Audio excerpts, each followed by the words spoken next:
As Jamaica bid farewell to one of the most celebrated track and field coaches at the National Indoor Sports Center, tributes from those whose life he touched came in ways of love and respect.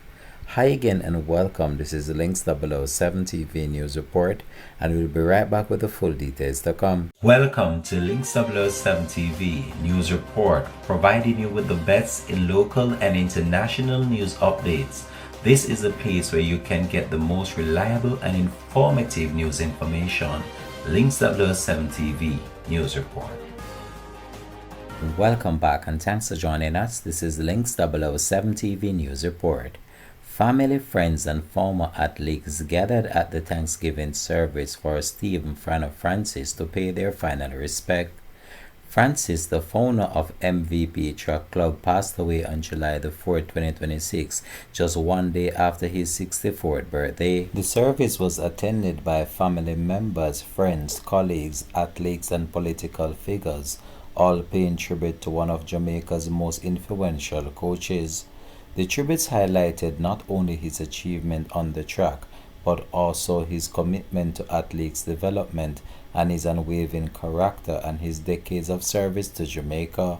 Honorable Colonel Charles and Mrs. Charles, members of the family, MVP Track Club and athletes, Olympians and sporting fraternity, members of academia, Dr. Kevin Brown, President of UTEC, distinguished ladies and gentlemen. This morning, we're here to celebrate.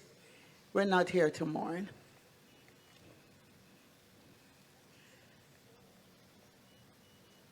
We have come here fittingly to the National Indoor Sports Center for the Thanksgiving service for the life of Coach Vincent Stephen Francis. And I want to especially acknowledge Paul, his brother. We say farewell to a man whose mind power gave him the ability and focus to shape actions, feelings, and results. He possessed an extraordinary vision, backed up by a fixity of purpose and complete confidence that what he was doing would bring the results that he envisioned. He was no ordinary man. Frano was no ordinary man. In fact, he was among the most brilliant Jamaicans in any field, and you can applaud. Because we're here this morning to celebrate. We don't have to be solemn, because he was not a man who was afraid to show his feelings. There are some people whose lives cannot be measured simply by the number of years they lived. Their lives are measured by the number of people they touched, the standards they established, and the difference they made. Stephen Francis was a legendary athletics coach and more. He was a mentor, a teacher, a colleague, a friend, and sometimes perhaps a very demanding voice reminding you that you could do better. He believed in hard work. He believed in discipline. He believed in preparation. And above all, he believed in the potential of people. And whatever he believed, he would say it. Frano understood that talent was only the beginning. Talent had to be developed. Potential had to be channeled. And dreams had to be matched by commitment. That philosophy, my brothers and sisters, helped to shape athletes and contributed significantly to Jamaica's remarkable place in world athletics. Frano possessed technical mastery, He studied speed like a scientist. Above all, he had a strong belief in Jamaica and the potential of our people. He proved we did not need an overseas college or camp to run 9.7 seconds. What was needed was discipline and a good coach who would not accept good enough. So when we speak about Coach Francis today, we should not speak only about medals, about championships, about records or performances. We should speak about people.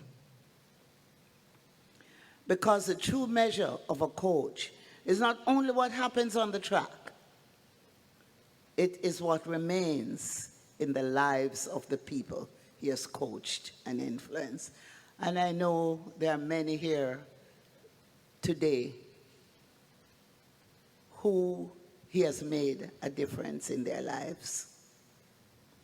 And I know they are eternally grateful.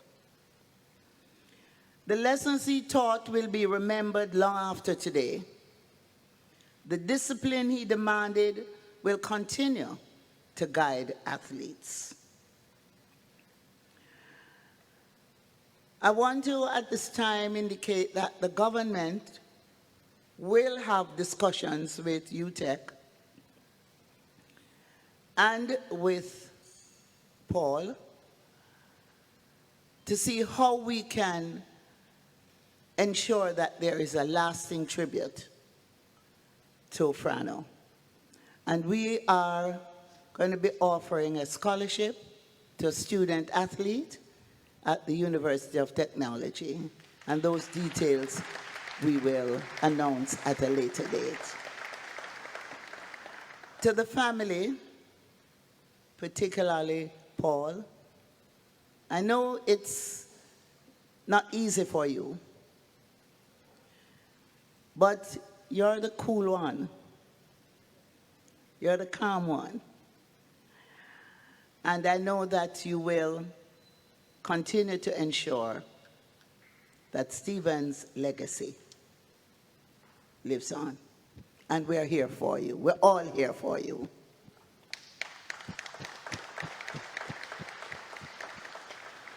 So, to everyone who mourns his passing, family, other relatives, MVP, track club, U of T, friends and associates, athletes whose lives he has touched and shaped, and to the track and field fraternity in general, I extend my deepest condolences.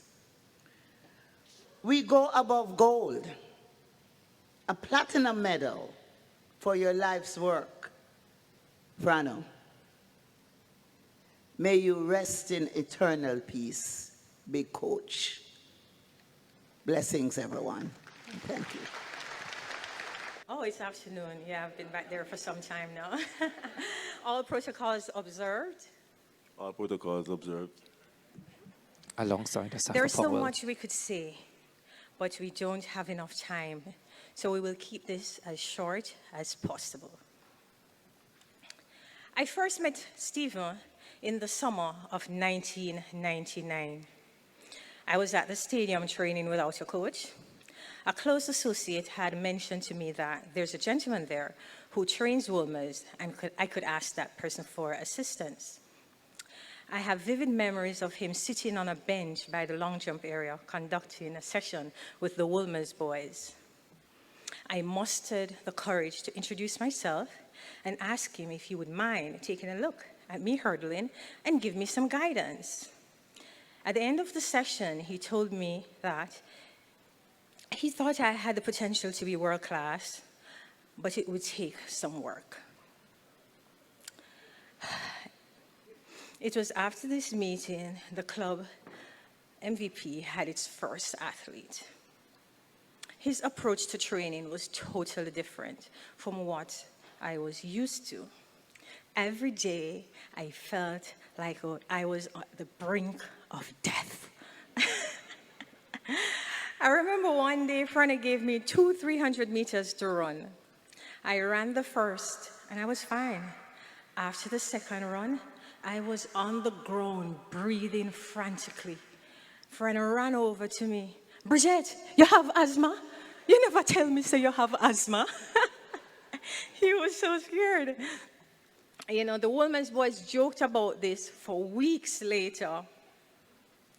From day one, anyone who hangs around Frano must have a sense of humor and love to laugh. Frana had an old, very old Proton Saga, and that was our main source of transportation. There was a movie showing at Carib, and I asked Coach to take me to watch the movie.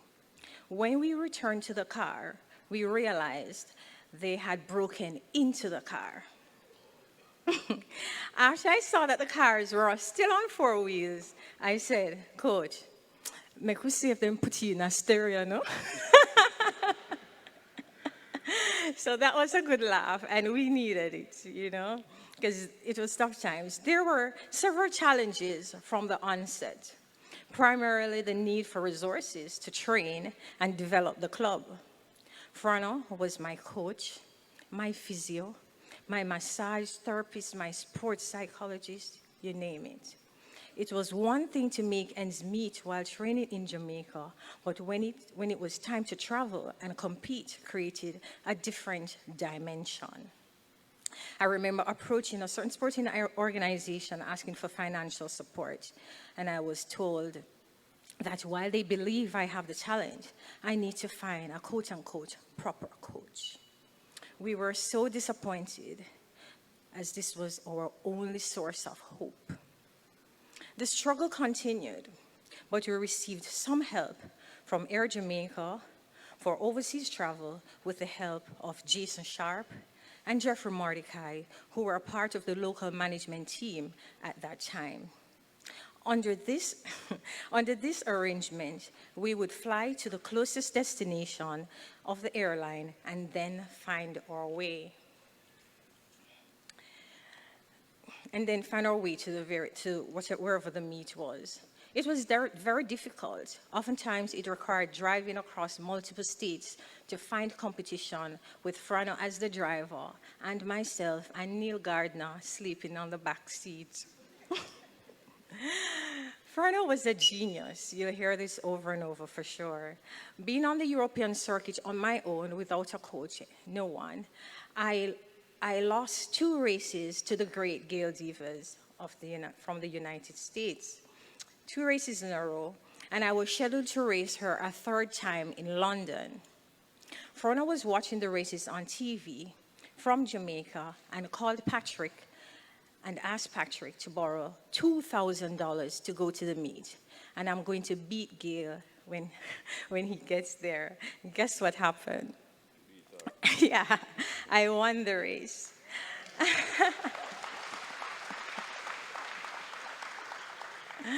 After the race, Freda asked me if I knew how much money I earned from the race. I innocently said no. He scribbled it on a piece of paper. I was shocked. It was double digits. I've never seen that kind of figure behind my earnings before. Life got better, and he didn't have to borrow any money to travel to the next competition. By this time, other athletes started joining the club, like Asafa. Asafa Hall, former world record holder in the 100 meters. So, guys, I must share a quick joke. A few. One of them being Paul Star follow him with the beard. Remember 2012? That's where Paul got that from. But, Coach has always wanted me to be like Bridget, because Bridget worked very hard. You know what I mean? And he was like, if I train hard like Bridget, who knows what I would have done?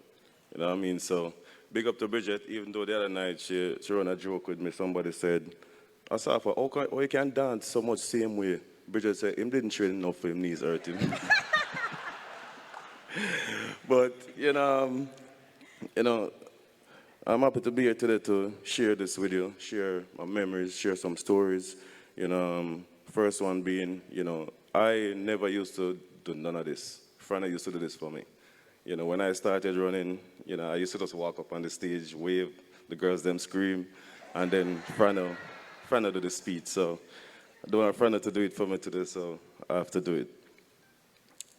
Today I'm not here as a former world record holder or an Olympian. I'm standing here as that little country boy whose life was changed by one man. In 2001, at the Boys and Girls Championship, I fast started in the finals and was disqualified. I went back to my high school with no idea what the future would be. Then one day, Paul Francis showed up at my school. All the students started shouting, "People from foreign come to suffer, people from foreign come." Only if they knew. He asked if I would want to come to UTEC. The truth is, I had no idea what UTEC was. My parents left the decision to my brother Nigel and me. And we took the chance. That decision led me to Coach Stephen Francis. And from the moment I met him, my life changed forever. When my father took me to the track house, the conditions weren't great.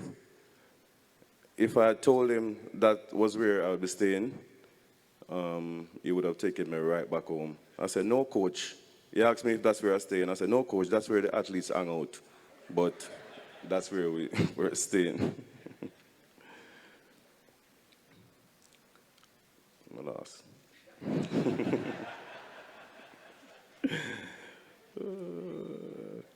But what kept me there wasn't the building. It was the family Coach created. It was being around athletes chasing one dream, led by someone who believed in the impossible. Coach became more than just a coach. He was another father. I remember his old Proton Saga, leaking transmission oil, and I always think I'm a mechanic. So on a daily basis I would take it to top up the transmission oil for him. It seemed like a small thing back then, but now it feels priceless. He invested in every part of us. We watch races together. We pause it, study athletes. I remember one day he said, "You're going to break the world record, you know." And I laughed. Honestly, I thought he believed in me more than I believed in myself. Years later, when I broke the world record in Athens, I remember that conversation. He wasn't dreaming, he was seeing. He even told me one day, along with Bridget, told me one day not to worry too much about girls, because one day I was married to a model. I laugh at that too. And I have to admit, he was right about that as well. Even during the hardest times, he found ways to make us smile. I remember in Italy, we had to take the train on a daily basis to get food because where we were staying, the food wasn't the best. So we had to take the train to get food, and where we were staying, we couldn't get the train tickets. So one day, the ticket inspector was coming, and we didn't have a ticket. So coach told us, "Don't say a word, I'll handle it." The officer came around and speak Italian, asking for ticket. Coach went like this. So the guy, so he asked, "Speak German or Dutch?" Coach said, "No." "Speak English?" Coach said, "No." Coach looked at the man and said, "No language."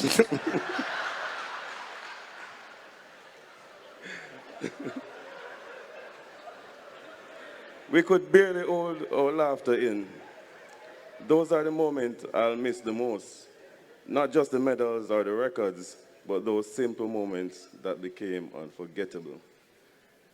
A year after, when American colleges came calling, many thought I'd leave Jamaica because they thought that was the obvious choice.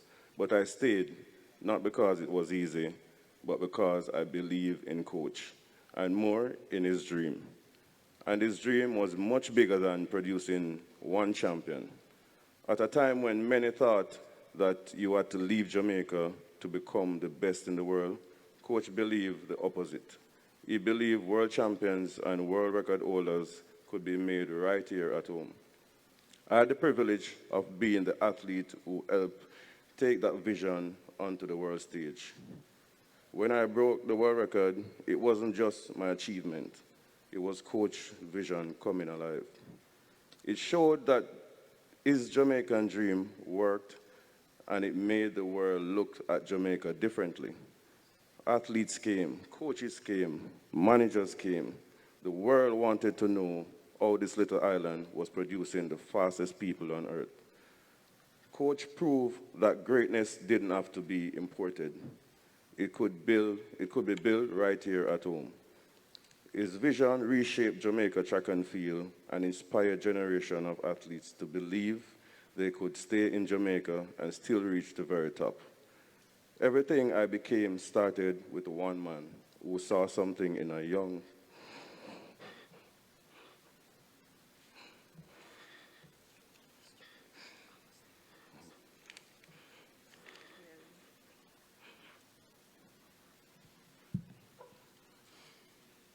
Everything I became started with one man who saw something in a young country boy before anyone else did.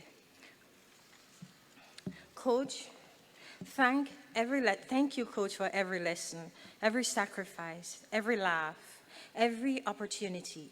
You didn't just change my life, you changed countless lives. You changed Jamaican track and field.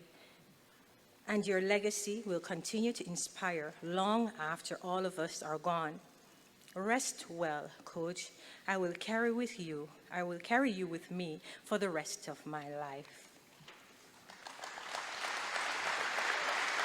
Bridget Foster Hilton finishing the words of Asafa Powell in a truly emotional tribute to the great Stephen Francis.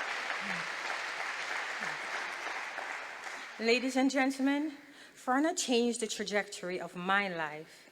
He took a young lady with ambition and potential and taught me what it really meant to become world class.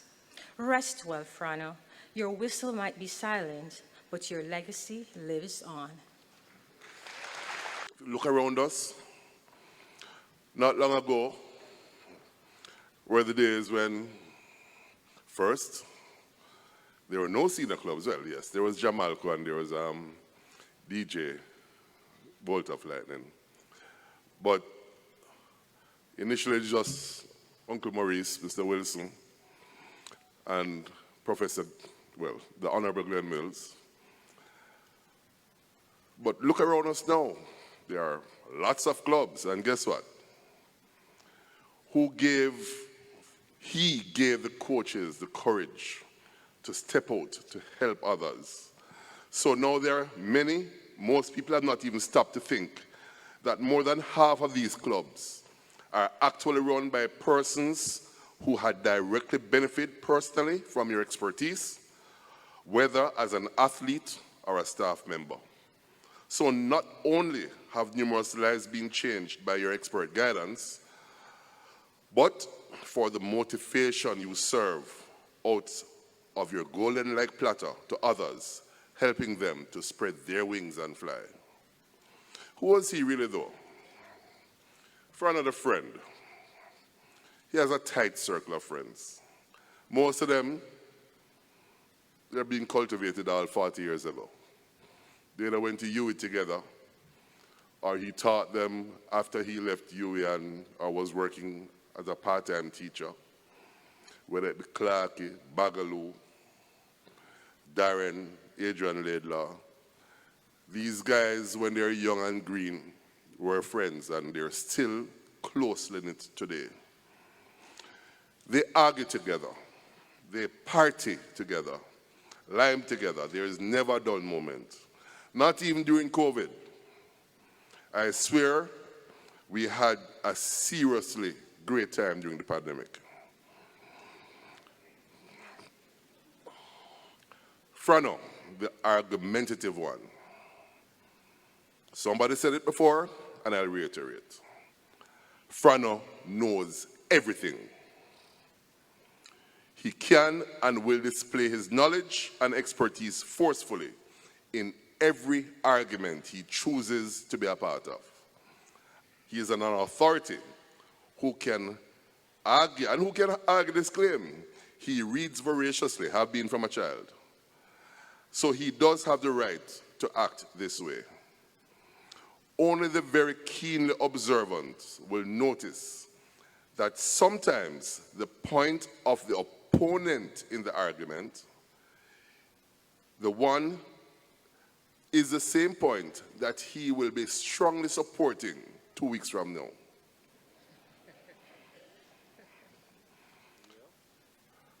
I have always been particularly amazed at the stamina of arguments with friends like Baba Chantrell, where they will both argue at the top of their voices for 2-3 hours, when, if somebody is listening very keenly, they are both saying the same thing. Frano, the loyalist. All persons hearing my voice today will be hard-pressed to find a more loyal friend than Frano. When he's in your corner, he never backs out. Ask Michigan, ask Wilmer's Boys School, even our Jamaican teams. Frano is at netball, him at football. Enough of we don't know that. I want to know him as a track coach. Frano has not only contributed with his mouth, but he has continued to contribute to the continued development of Wilmer's. He gave his time, he taught and coached there. He gave his money, fully supporting track and field team and other projects. Friends like Lloyd, as I said, Bagger, Darren, Adrian, can speak from the heart how loyal this man is. He's particularly loyal to his athletes and to his little brother. Frano, the protector. Nike, J-Trace, UTEC have all felt his actions when he protects fiercely those he loves and believes in.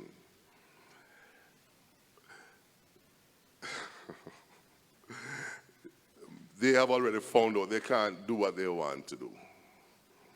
He will defend his athletes to the death, always ensuring that the best deals are gotten for them. And if they stubbornly refuse, him say, Paul, call Rena for me. Let's put this on the TV. Tell him I want an interview. From a more personal perspective, my parents have confidentially informed me that even when I was a 7-month-old toddler and began walking, he would watch me like a hawk and race over to lift me up and brush me off when I fell. I can remember a lot after 2 years old. My first toy cars, my first toy boats, not my parents, was my brother. Fast forward to 2010 when I had an unfortunate accident. He literally lived in the parking lot at St. Joseph's until his own health suffered. And even that, he tried to hide from me when he was hospitalized elsewhere. Frano is a bright, bright kind of guy. I won't say much about that because guess what? Everybody know about his government scholarship, his other scholarships, his school challenge quiz, being the whiz quid, being a top 3% graduate in his MBA studies at one of the world's top business schools in Michigan. All are well documented, known by all. But what you don't know, for example, is that my mother, I guess everybody will say the same thing about their parents, but she really could have cooked, and she was an excellent baker, right? Ask Carol and Michelle them. So, Mommy would bake a lot of cakes at Christmas. And like all parents, you know, they try to restrict the amount of cake that the children eat. I don't know why they do it, but that's what parents do. So, like normal children, Frano, Donna, myself, we used to try and cut like a slim slices, you know, which weren't given. Mommy noticed it. So, if Aunt Gloria come to the house, and Mommy cut a slice and give her, Mommy mark it on. She marked the tin with a little knife. That is where I left it. Of course, who I'll refer to as my genius brother, went, looked at the tins very carefully, and 20 minutes later, he brought me a slice of cake. I said, Stephen, you mad? Mama marked the tin. He said, no. And I swear, it took Mommy quite a while to realize, when I say while, I mean weeks, maybe months, to realize that every time when she checked the tin and the marks were at the same space, the cake was actually getting flatter.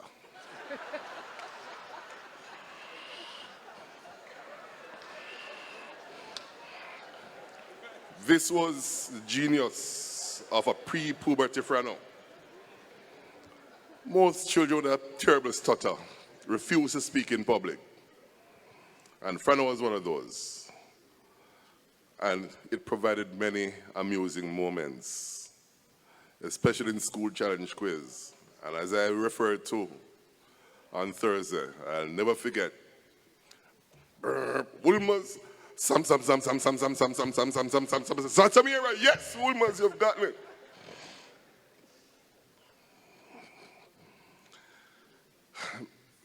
Mrs. Robb said something earlier. She painted my brother as an ideal student. Maybe he was. I don't want to go against what she says. She's an expert. But what I do know is that when I went to Wilmers in first form, my brother was in fourth form. And I know that whenever I wanted to find him during the school day, I didn't go on the fourth form block. I went to a little place around the corner which was illegal named Natty Corner.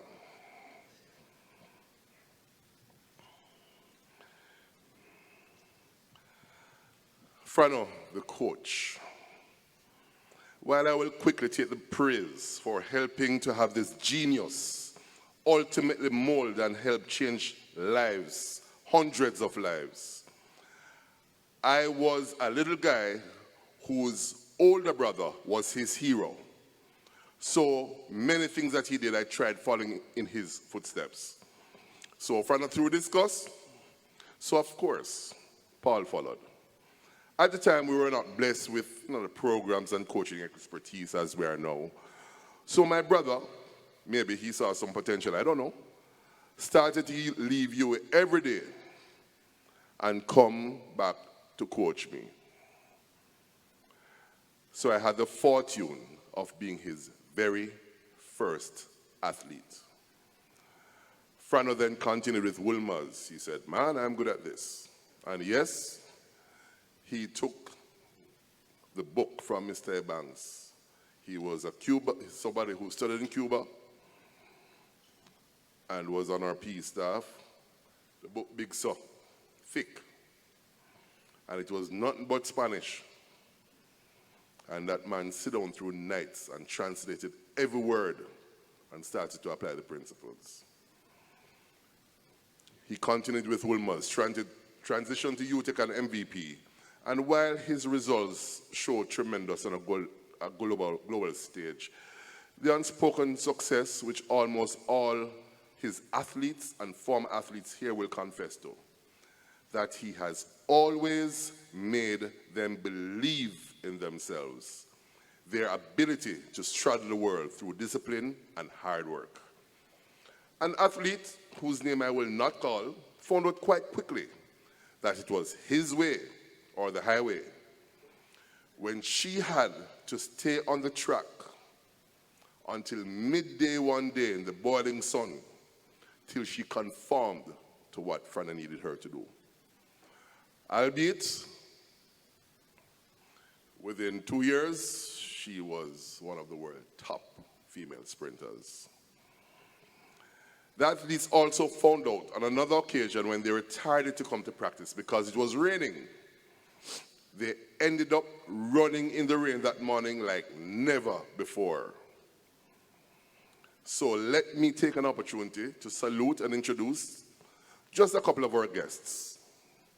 Those here in Jamaica, the Honorable Mills, are you here, sir? There you are. Maurice Wilson, are you here? There you are. And Sonoma Magana Farin. Flo, are you here? Please stand, the Jamaicans don't know you. Stay standing. Boogie, are you here? Oh, there you are. Chris Johnson, are you here? There you are, Brothers Johnson. Mr. Dennis Mitchell, are you here? There you go. See? All American, I'm stay together. You see those guys? You may be seated. Those are some of the top coaches in this world. They are responsible for people like Melissa Jefferson, Shakira Richardson,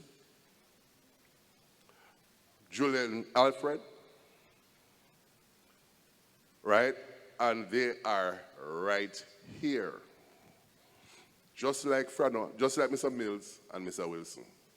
Because even though you on the outside may think those people are competitors, Frano's friendship with Mr. Mills is so old and so respectful on both sides. Just like after we compete, these guys, and some of the manager guys, I won't even bother call them up, we will sit at the bar and chat and drink and have a great time. Maybe they're here because they're saying, yes, we can win some races now. Not sure. But they are indeed some of the top craftsmen in the world. Guys, it's not your fault. Sometimes you're just beaten by pure brilliance. This guy, as he said, he goes hard. Anything, he doesn't play second fiddle. He doesn't, I don't know. As a matter of fact, he even has a board games group. And what he does methodically, he has hundreds of games. Methodically, he decides, we don't know when, what game is going to be played this evening on a games night.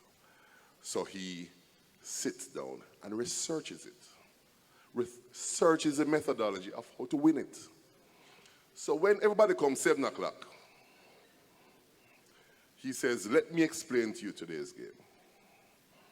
And yes, he explains it, but he's the only one who knows the shortcuts. And the minute that Fancy or Ronaldo Walcott or Shireen starts beating him, I guarantee you, the next day, different game. He's fiercely competitive. He'll be second to no one in anything he does. Men have quirks, you know, so yeah, it was no good with 2 shoes. Frana even used to play to make a poker box there, and like a horse race boxes that we used to see. As weeks pass by, when Frana goes into a casino, the man have him hand full of yellow paper. And on those yellow paper was a plethora of numbers. This guy, because he understood statistics and probability, he would watch how each box worked, what numbers were played when and which sequence. Studied that, and before long, when they saw him coming to the shop, they closed the doors. He's proud. He won't beg for anything. You would have to be acutely sensitive to him to know when he has a need. He said that's the reason why he wasn't able to recruit. Safa, that's why I ended up at your door. He strongly defends the underdog. even during his illness, you know, we had a team of persons who were assisting him. And one of the guys was a little, older and smaller in stature. And everybody know me, very passionate and loud when we're ready. So of course, one day, friend was calling out for help and the little man there moved too slow. So I censored him. My brother forgot he was feeling discomfort. And he looked at me just the way he's been looking at me since morning. And he cussed me. How dare me speak harshly to the little man? And he just brought the little man closer before he started to feel sick again. That's the kind of guy he was. There are people in this crowd that Frano takes care of. And even when he had a bad diagnosis, his first thoughts were, how are the people who rely on me going to survive? He was also an ardent lover of music and kept abreast with lots of musical selections. Mostly you know that he's a soca guy. And because he doesn't do things second tier, even when he went to soca parties, cabana style. And him said, Darren, what do you do? So this party, but no cabana, forget it, we not go. But in a nutshell, he was totally disciplined, totally passionate, totally strict, totally loyal, totally kind, totally sociable. The world's greatest brother, who taught not by handouts, but by providing you with the tools to help yourself. We salute you, my brother. Good.